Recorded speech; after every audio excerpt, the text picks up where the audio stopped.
Здравей, миличка. Името ти как е? Ани.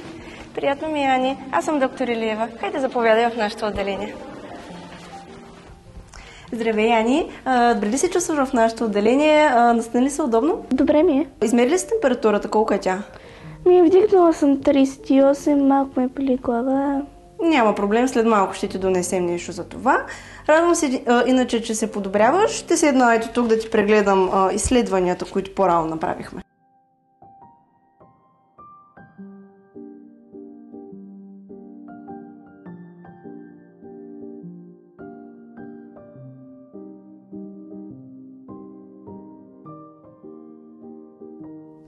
Падаща звезда! Какво да си пожелая? Сетих се! Пожелавам си арт-героите да дойдат и да изрисуват детското отделение с красиви рисунки, така че децата да им се радват.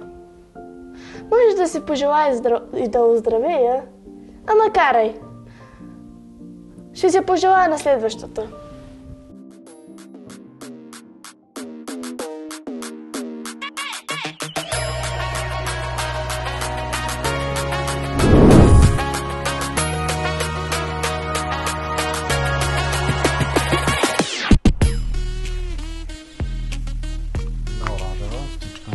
И така, деца, разбрахте ли как се рисуват звездички? Да!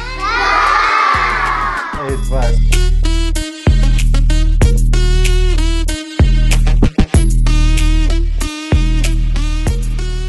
И сега ще ви покажа как ще продължим нататъка, като започнем с облачето, което се намира под дъгата.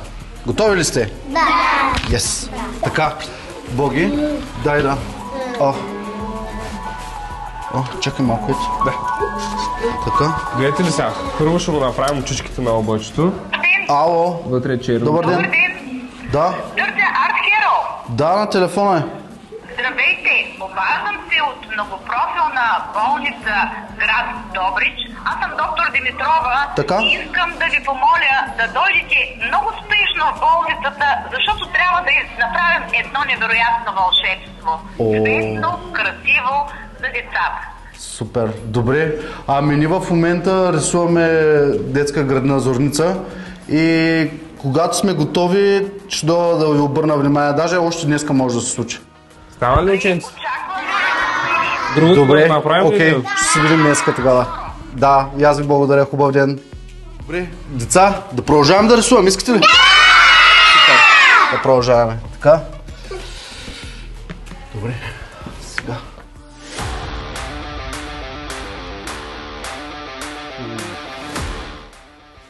Това е стената, хора.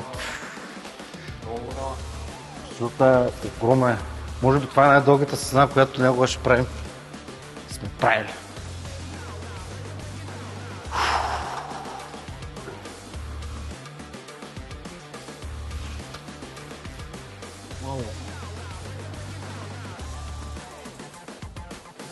Верно има нужда да се нарисува чисто бяло. Много мразях да влезеш в болница и нещата са супер бели като болница. Сигурно там идва израза в болница, като в болница. Така, ами огромно е, не знам направо откъде да започваме, но едно е сигурно. Ще ни трябва боя. Много боя. Да отидем да си я вземем тогава.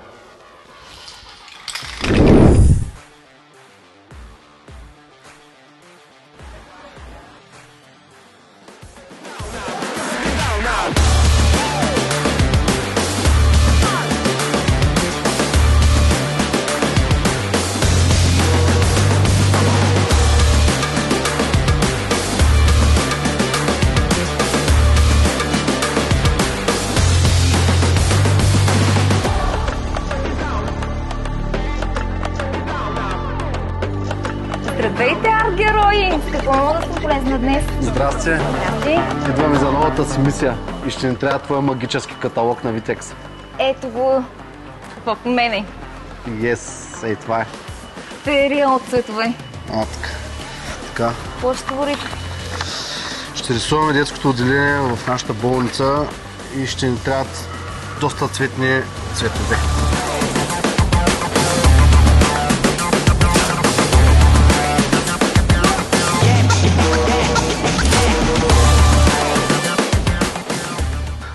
виж, имаме цялата гама, долу-горе. Червено няма. Червено може да не слагаме на този етап. Добре.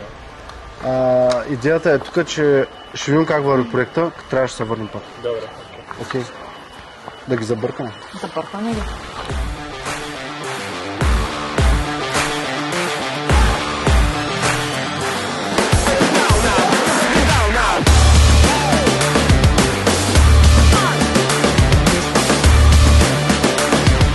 Готови сме, банда? Да.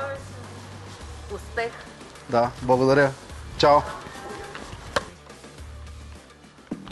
Така, скиците са тук.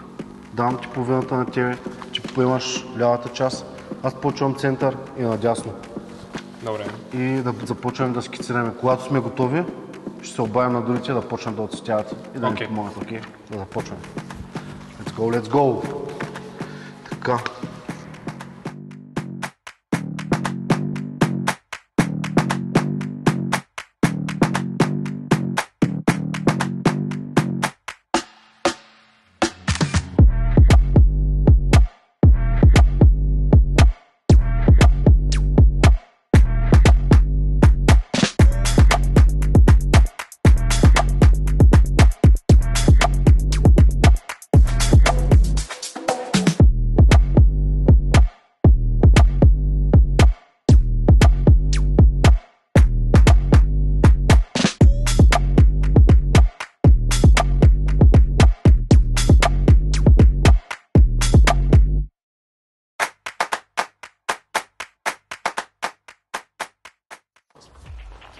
Бе, оставаме тази част от тук. Много ми е чудно какво да нарисуваме, понеже да е свързваме с Добрич пак, да има някаква логика, нещо Добричко. На какво да е то? Да, трябва да е нещо свързано с Златна Добруджа, с нашия край. Дайте ми нарисуваме пандата от солите си на Златна Добруджа. Те са българско производство. Не само, че са българско, ами са производители са от Добрич, Савимекс. Така че, браво, маняк, много добра идея. Браво.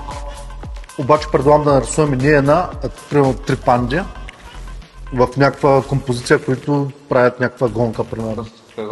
Да, нещо такова. Нещо да штуро, те пандите като се съберат правят някакви пакости, така че може да измислим нещо в тази насока. Как мислите? Супер.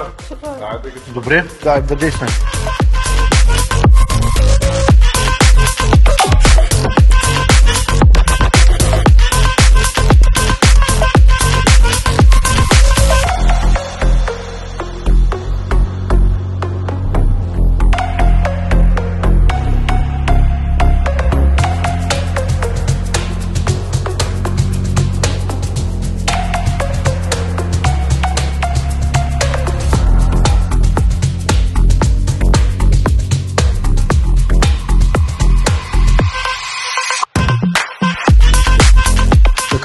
Готови сме. Какво остана? Дай да разкажем малко какво сме нарисували. Входа на отделението го направихме като входа на един голям магически замък. Да, и затова го кръстихме Царството на добрите деца. Анди, ти си. Понеже от тази страна на отделението се грижа за новородените бебенца, решихме да нарисуваме два щаркела, от които един носи момиченце, а другия носи момченце. Алия, ти какво нарисува? И за нашите приятели от Хиполент, които ни помогнаха с този стенопис, тук сме нарисували едно хипо с самолет и едно хипо с гига. А Коцич какво нарисува? Аз подпомогнах с рисуването на нашите животинки. Тук съм направил 2 маймунки, едно куче. Също така тук имаме една лисичка, един заек, една мечка и също така да не забравяме нашите приятели от Савимекс, които ни подкрепиха и направихме тези 3 панди, които се състезават. Аз нарисувах по целия стенопис весели и усмихнати деца, за да напомнят на пациентите да са винаги усмихнати и радостни, когато дойдат тук. И на последно място да оставим нашето послание за гражданите на града. И това е нашата табелка.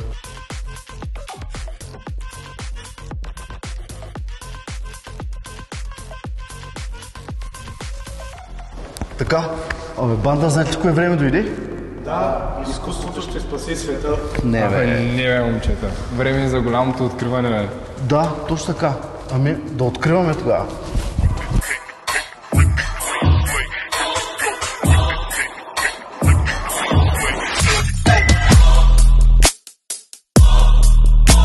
ударниците на Родослав Родачев и школата Арт Хиров, които изрисуват тази красота, която е пред вас.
Здравейте, деца! Арт Хиро! Какво правите? Знаете ли защо съм тук? Не? Някой да си е поръчвал нещо? Някое желание? Не? Не можеш да се сетиш? Ти не можеш да се сетиш. Айде, ела да ви покажа една двамата.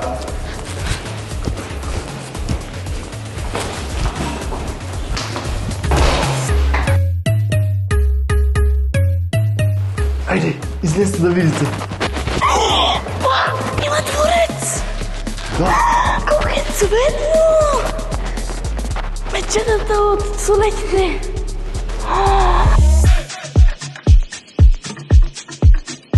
Хиро, ти наистина си един магиосник! Нали? Харесва ли ти? Много!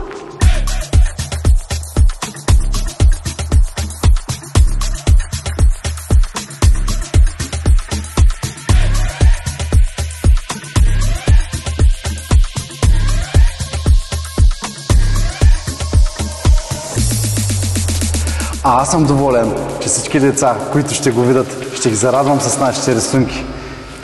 И не забравяйте, Изкуството ще спаси света!